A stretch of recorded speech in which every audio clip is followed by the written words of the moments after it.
I am here today with the author of Hard Work and Goodwill, which is really the recipe of what it takes to overcome any type of struggle or challenge. You got to work hard, you got to have a goodwill, and Jerry Lundergan is just the man to tell us how to do it. Jerry, thanks so much for being a part of our program again today.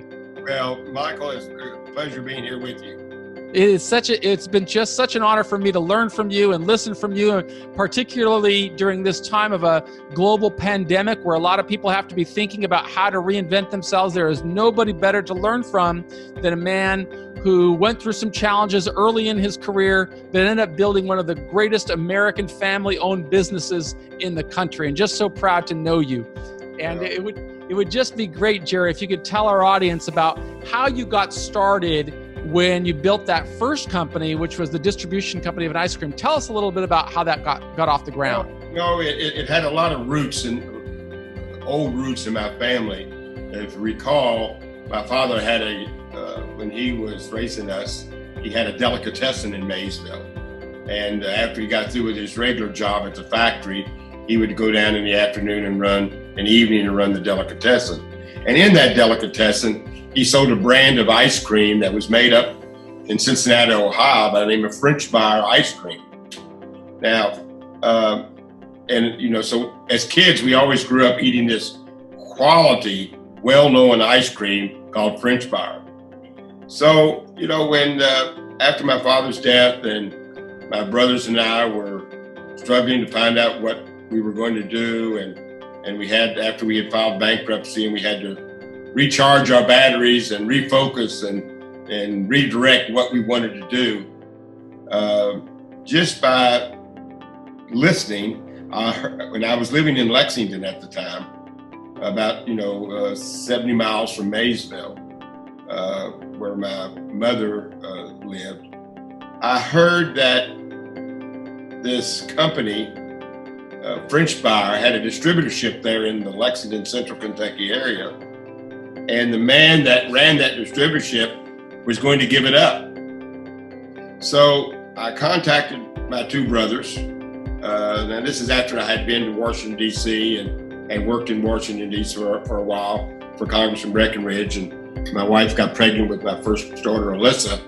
And we came back to Lexington, thinking we better get back to Kentucky to raise our family, not in Washington, D.C. And basically, I heard this story, and so I just got the car the next day, and I drove to Cincinnati, the home office of French Bar Ice Cream. Ford, I want to point something out to our viewers of what you just said. You heard about an opportunity, and you didn't wait around. You went the next day. You just jumped in your car and drove to Cincinnati. Did you have an appointment when you went up there, or did you know that? I did not have an appointment. I did not know who I was going to see. I just knew that early birds get the worm, and I need to move fast.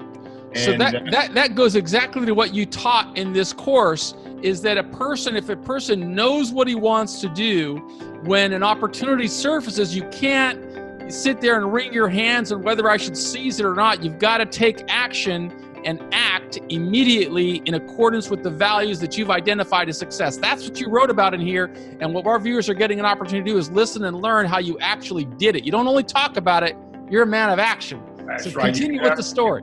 If you're getting ready to do something in business, always, my rule of thumb is always believe your gut, your first thought.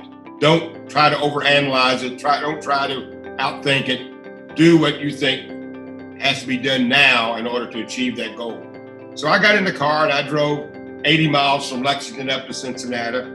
I didn't even know where their big factory was. I found it on Central Avenue. I went in and there was a little girl there, and I said, look, who's the president of French Bar Ice Cream?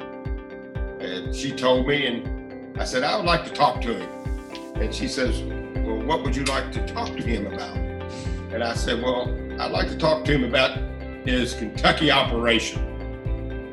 And so after probably 30 minutes of sitting there in that chair, he came down. His name was Irv Burns, who, bless his heart, has since passed away, but he and I became best of friends.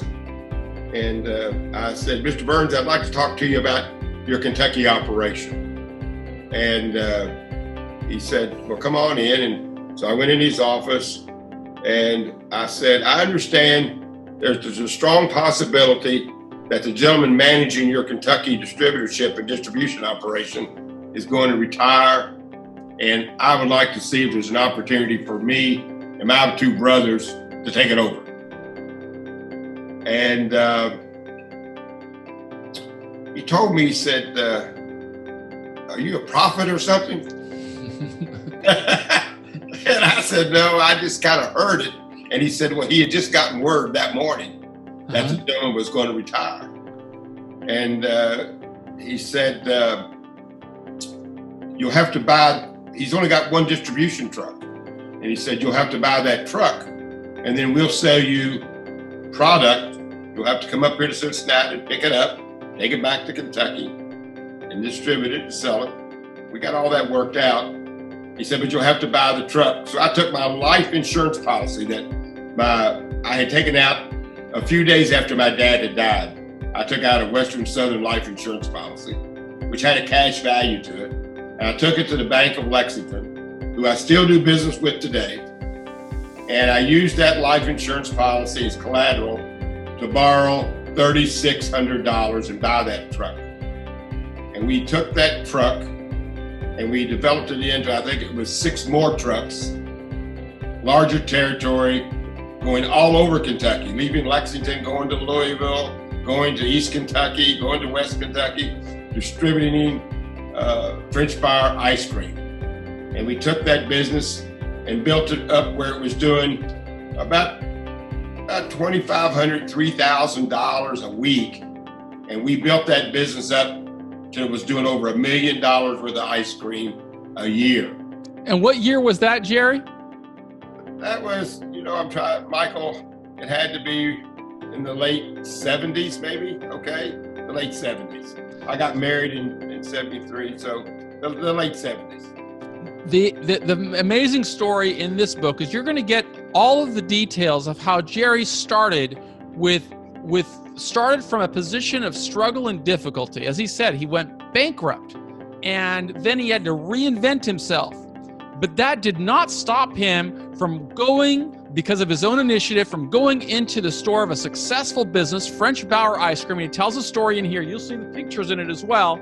He tells a story of how he went in there, cut a deal with the president of the company, talked himself into being the owner of a new distribution business, and then through hard work and goodwill, built it from a couple of $1,000s a week in revenues to more than $1 million a year in revenues. And we're going to ask him about that in the next video, how his approach, what approach he used to expand that business model and get new accounts. So stick with us for the next program, and you will hear Jerry's process of going to build new relationships with other businesses, because that's what you have to do if you're going to be resilient and overcome struggle in your life.